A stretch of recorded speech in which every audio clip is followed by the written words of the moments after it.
18h13 dans ce studio de la radio Maïndelo Bounia. Voici votre grande édition vespérale. Maïndelo FM. Au moins 28 civils ont été tués lors des 3 attaques successives des ADF de la chefferie de Walese-Vokoutou la journée de ce jeudi 30 janvier 2025. Christophe Mounyanderou qui nous livre cette information. Vous le suivrez tout à l'heure dans ces radios journal. Le vice-premier ministre de la Défense et des anciens combattants s'est exprimé le jeudi 30 janvier dernier pour la première fois depuis la prise de la ville de Goma, chef-lieu de la province du Nord Kivu, et par les rebelles du M23. Les détails tout à l'heure aussi dans ces radios journal. Vous allez savoir avec nous plus de 1200 combattants autodéfense Zaïre attendus pour bénéficier de la carte de démobilisation et développement et réception communautaire. Et les détails vous aurez aussi à tout à l'heure dans ces radios journal. Tels sont les titres qui constituent l'ossature de cette grande session d'information. Bienvenue à détail.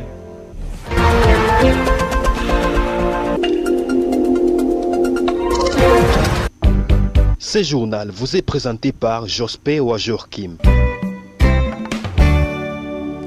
Commençons par ceci, au moins 28 civils ont été tués lors des 3 attaques successives des ADF de la chefferie de Walese-Vokoutou la journée de ce jeudi 30 janvier 2025. C'est le Christophe Mounyanderou de la Convention pour le respect des droits humains CRDH à territoire d'Irumu. 23 civils ont été abattus par les rebelles dans la localité de Katoa Kayo et également 4 autres à Matayo, une autre en Dalia et Salamuna Bibi, Idemoto et Sandie.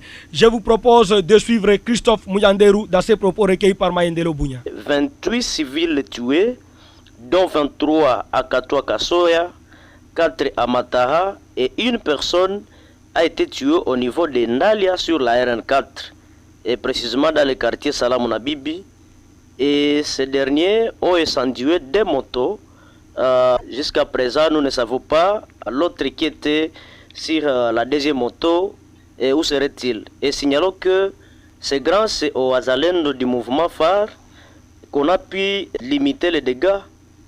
Ni été l'intervention de ces Azalendo du mouvement phare, nous pourrions assister à un carnage. Et pour le moment, on nous signale qu'il y a des otages qui ont été libérés. Et parmi ces otages, il y a un bébé d'environ 3 ans qui jusqu'à présent, ses parents ne sont pas encore retrouvés et il est gardé et protégé par une dame Mouzalendo dans leur état-major. Nous avons toujours dit qu'il faut qu'on puisse lancer les opérations de grande envergure qui vont nous permettre à traquer ces terroristes ADF pour que la population puisse évacuer librement à ses occupations.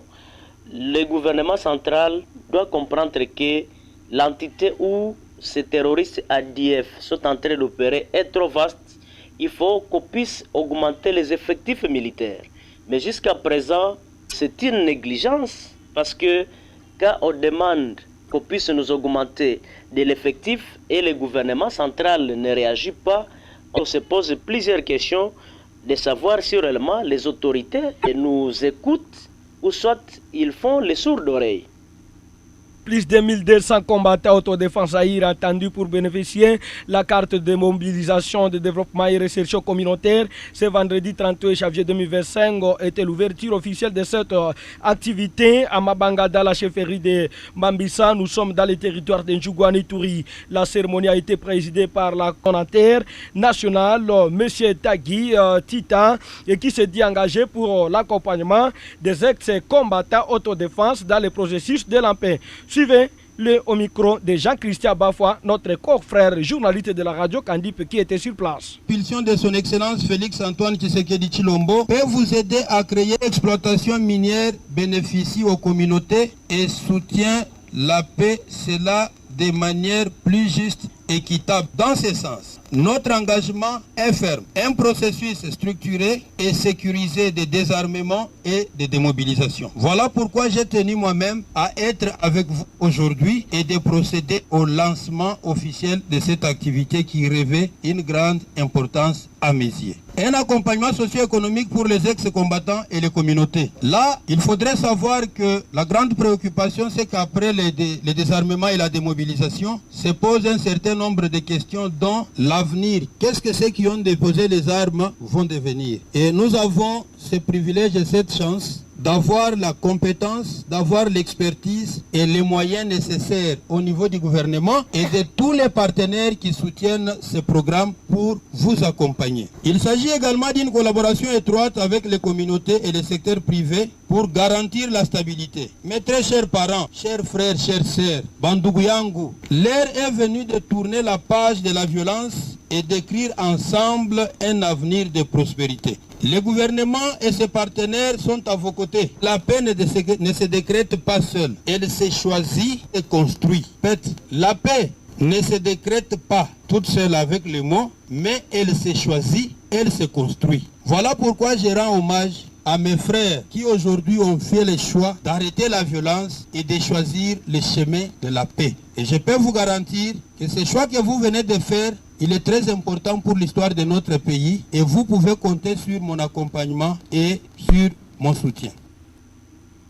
Ministre de la Défense et des Anciens Combattants s'est exprimé le jeudi 30 janvier dernier. Pour la première fois, j'arrive depuis la prise de la ville de Goma, chef-lieu de la province du Nord Kivu, par le rebelle du M23 Guy Kabombo. Comme c'est de lui qu'il s'agit, a rendu hommage aux soldats congolais et sein de la SADC. Elias Loaiveka nous a parlé plus. Dans son allocution diffusée à la télévision nationale congolaise, Guy Kabombo a exhorté les forces armées à assumer leur mission de défendre les frontières de la République démocratique du Congo contre toutes les menaces. Pour ces membres du gouvernement souminois, la guerre imposée injustement à la RDC par les Rwandais sera vaincue et le pays restera un et indivisible.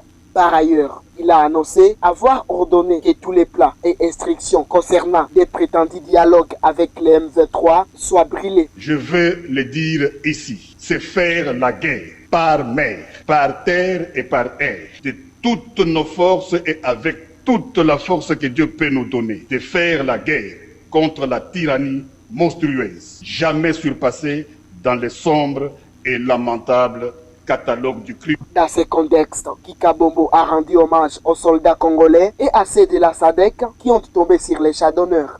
Il a en outre envoyé un message de réconfort aux éléments des FARDC blessés, à leurs familles et aux soignants qui les accompagnent dans leur processus de rétablissement. La ville de Goma est passée sous le contrôle du mouvement du M23 après des combats intenses avec les forces loyalistes appuyées par les Wazalendo et les forces de la SADC. Dans une adresse à la nation, mercredi dernier, le chef de l'État Félix-Antoine Tshisekedi a annoncé qu'une riposte vigoureuse était à court. Les réactions sont multiples quelques heures après le discours du chef de l'État Félix-Antoine Tshisekedi à la nation dans un entretien avec la RCM ce vendredi 31 janvier 2025. L'ASBEL Jeunesse Nabisson sollicite que le gouvernement central mette en place une prime aux militaires en front. Elias Loaiveka nous revient encore plus. Après le discours du chef de l'État Félix-Antoine Tshisekedi à la nation, place aux réactions.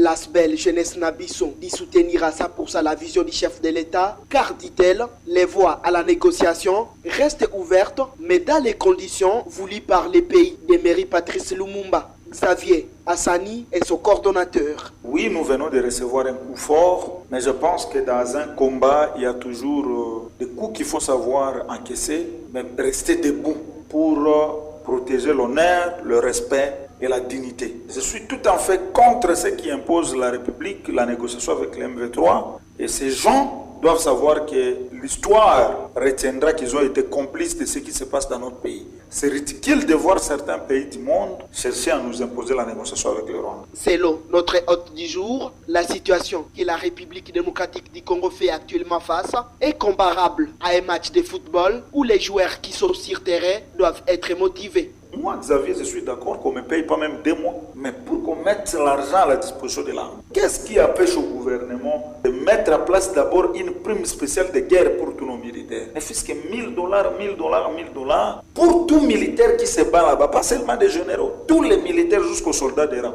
pour les motiver et aussi les mettre en musique de telle sorte qu'à chaque conquête d'une nouvelle entité, que les militaires se battent en sachant que si je gagne cette entité, j'ai $1000.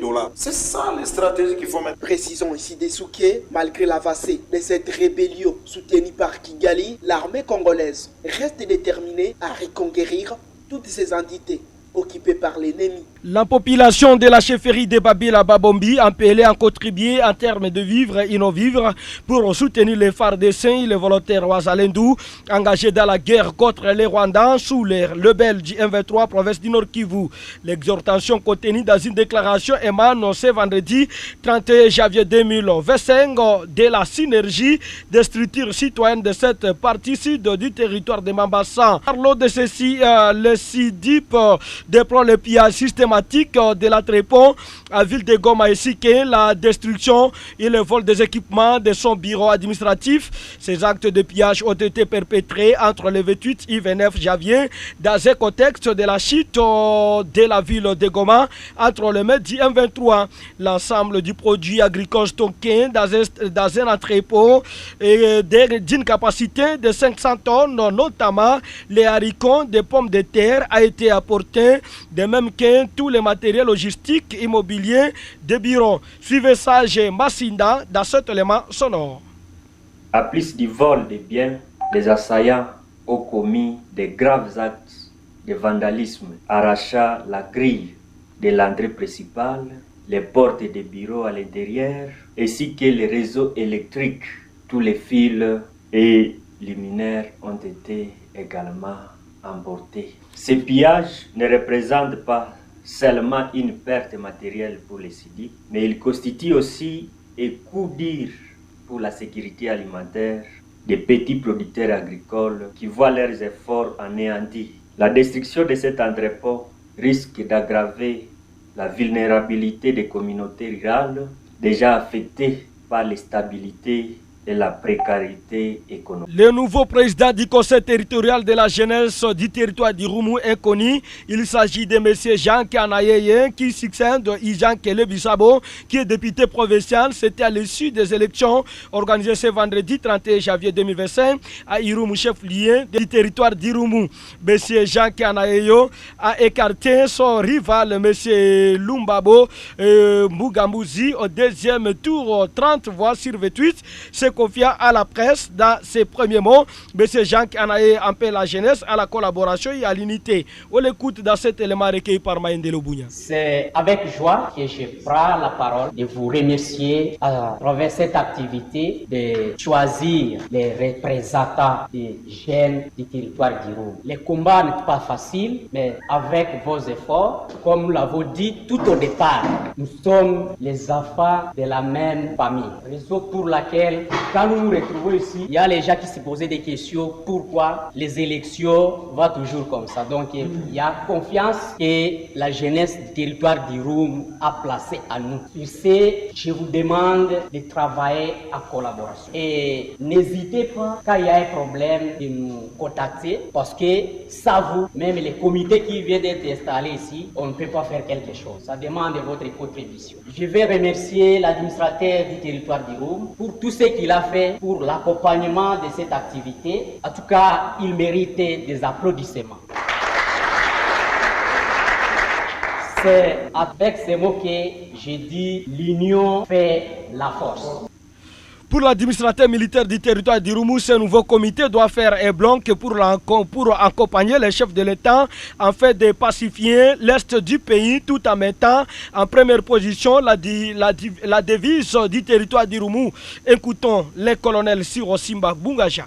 Mettre en pratique notre devise. Vous savez bien qu'ici en Irumu, c'est d'abord l'unité, la réconciliation, le pardon, le développement. C'est le gage même de la stabilité. Vous étiez au niveau de la chefferie, Banyali Tchad, c'est au niveau du sud-est. Maintenant, on vous a élevé au niveau du territoire. Donc, vous avez 12 entités plus le chef-lieu du territoire. Et tous ces comités locaux sont sous votre responsabilité. Je vous ai découvert lors des itinérances et dans plusieurs activités, vraiment le choix est judicieux. Maintenant, vous avez une lourde tâche d'élargir ces expériences sur toute l'étendue du territoire du Roumou et en emboîtant les pas de l'honorable Isaac. Le message adressé à la jeunesse, nous devons nous mobiliser comme un seul homme pour appuyer les efforts du président de la République, son Excellence Félix Antoine Tshisekedi Tshilombo, président de la République et commandant suprême des forces armées de la République démocratique du Congo et de la police nationale congolaise pour sa détermination de pacifier l'Est de la République démocratique du Congo. Et donc, cette mobilisation doit être totale. Complètement terminé de cette grande session d'information de la radio Maïndelo Bounia. Mesdames, Messieurs, si vous avez aimé, dites merci à toute l'équipe rédactionnelle de la radio, le journal qui a connu la présentation de Jospé Ouajour Kim, la réalisation de Sissilema. Les mêmes éditions, vous pouvez encore retrouver sur notre chaîne YouTube. Écrivez seulement Maïndelo Bounia TV. Et la mise en onde, c'était l'œuvre de Jassirou Mata et concours rédactionnel de Denis Maki. Et pourquoi pas également Elias Loaiveka. Au revoir.